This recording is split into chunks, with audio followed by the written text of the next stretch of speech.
የማህፀን ካንሰር የማህፀን ካንሰር መንስኤዎች፣ ምልክቶች፣ የመራባት የምርመራ እና ህክምናዎች የተሟላ መመሪያ። የማህፀን ካንሰር ምንድነው?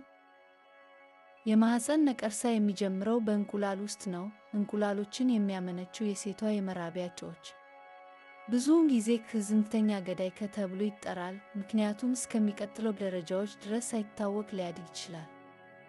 መንስኤዎች እና የአደጋ ምክንያቶች።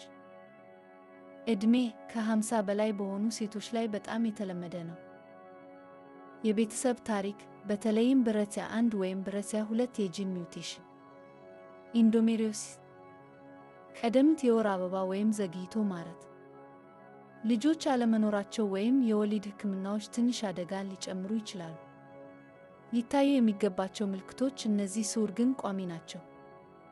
እብጠት፣ የዳሌ ወይም የሆድ ህመም፣ ቶሎ የመሞላት ስሜት፣ ተደጋጋሚ ሽንት፣ ከ2 ሳምንታት በላይ የሚቆዩ ከሆነ ሐኪም ያማክሩ።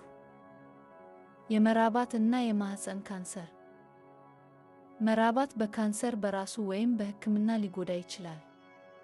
ቀደም ብሎ ከታወቀ አንዳንድ ጊዜ አንድ እንቁላል ብቻ ይወገዳል። ህክምና ከመጀመሩ በፊት እንደ እንቁላል ማቀዝቀዝ ያሉ የወሊድ መከላከያ አማራጮች ሊኖሩ ይችላሉ። ምርመራ።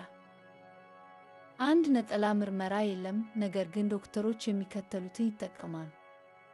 የማህፀን ፈተናዎች፣ አልትራሳውንድ ወይም ሲቲ ስካን። የደም ምርመራዎች እንደ ኪያ 125። ለመጨረሻ ማረጋገጫ ባዮፕሲ። የህክምና አማራጮች፣ ቀዶ ጥገና፣ እጢውን ወይም ኦድየርስን ለማስወገድ።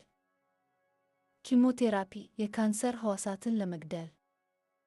የታለመ ህክምና ወይም የበሽታ መከላከያ ህክምና፣ በከፍተኛ ሁኔታ ውስጥ ተደጋጋሚ ክትትልን ለመከታተል አስፈላጊ ነው። ቴሪካና ላይክ፣ ሼር፣ ኮሜንት። ለበለጠ አስደሳች ቪዲዮዎች የዩቲዩብ ቻናላችንን ይመዝገቡ።